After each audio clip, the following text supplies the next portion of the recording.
Saudaraku yang dirahmati Allah, ketika kita membuka mata setiap pagi, seringkali kita sibuk memikirkan apa yang akan kita makan hari ini, bagaimana cara menambah penghasilan, atau apa yang bisa kita beli dari hasil kerja keras kita. Kita lupa sejenak untuk merenungkan, sebenarnya milik siapa semua yang ada pada diri kita ini.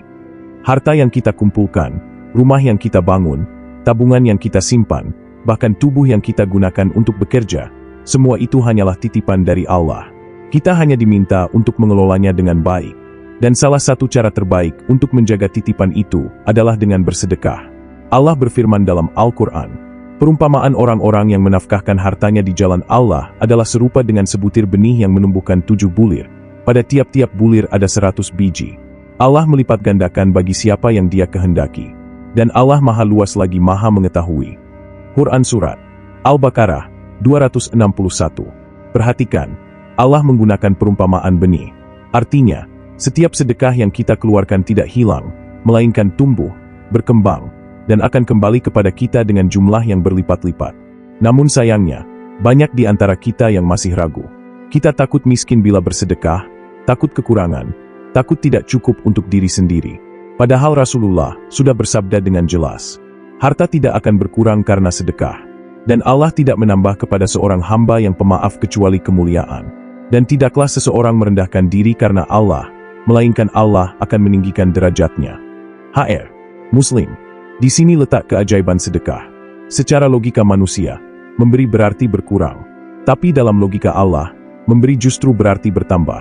Bertambah berkahnya, bertambah kebermanfaatannya, bertambah juga pintu-pintu rezeki yang mungkin tidak pernah kita duga.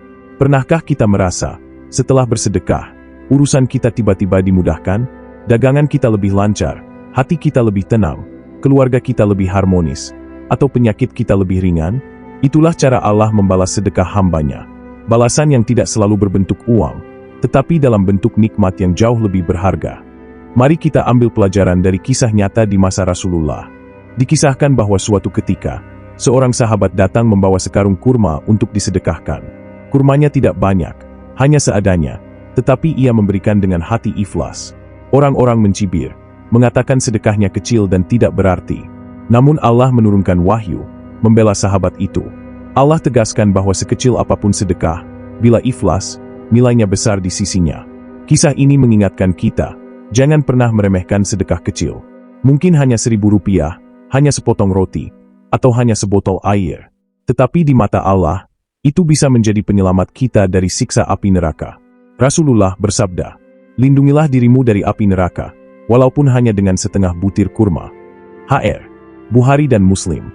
Saudaraku, bersedekah bukan hanya untuk orang kaya. Bahkan orang miskin pun dianjurkan bersedekah, karena sedekah bukan sekadar harta. Sedekah bisa berupa senyum, doa, tenaga, ilmu, bahkan sekadar kata-kata baik.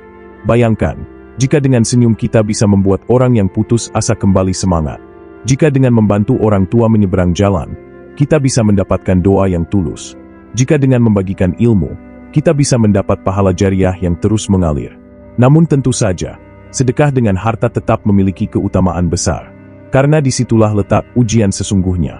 Harta adalah sesuatu yang kita cintai, dan Allah ingin melihat sejauh mana kita rela melepaskannya deminya. Allah berfirman, kamu sekali-kali tidak sampai kepada kebajikan yang sempurna sebelum kamu menafkahkan sebagian harta yang kamu cintai. Dan apa saja yang kamu nafkahkan, maka sesungguhnya Allah mengetahuinya.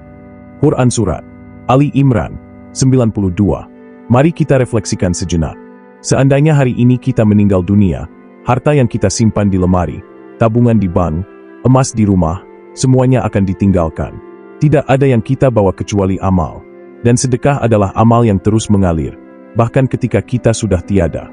Bayangkan, dari sedekah kita ada anak yatim yang bisa bersekolah. Ilmu anak itu mengalir, ia menjadi orang yang bermanfaat, dan setiap kebaikan yang ia lakukan, pahala mengalir pula kepada kita. Dari sedekah kita, ada masjid yang berdiri kokoh, setiap solat yang ditegakkan di dalamnya menjadi cahaya bagi kita di alam kubur. Saudaraku, betapa ruginya kita kalau terlalu cinta pada harta. Karena harta yang kita genggam erat akan habis, sementara harta yang kita keluarkan di jalan Allah justru abadi. Maka, mari kita jadikan sedekah sebagai gaya hidup. Tidak harus besar, tetapi rutin. Bisa setiap hari, setiap pekan, atau setiap bulan. Bisa dengan uang, makanan, pakaian, atau bahkan sekadar memberi tumpangan kepada orang yang membutuhkan. Saudaraku yang mulia, mari kita tanya pada diri kita, apakah kita lebih percaya pada apa yang kita simpan di rekening, atau pada janji Allah yang pasti benar? Allah berfirman dengan janji yang meyakinkan. Apa saja yang kamu nafkahkan, maka Allah akan menggantinya. Dan dialah pemberi rezeki yang sebaik-baiknya. Quran Surat Saba 39. Semoga refleksi ini mengetuk hati kita untuk lebih ringan tangan dalam bersedekah. Karena pada akhirnya, yang kita berikan akan kembali, sementara yang kita simpan akan hilang.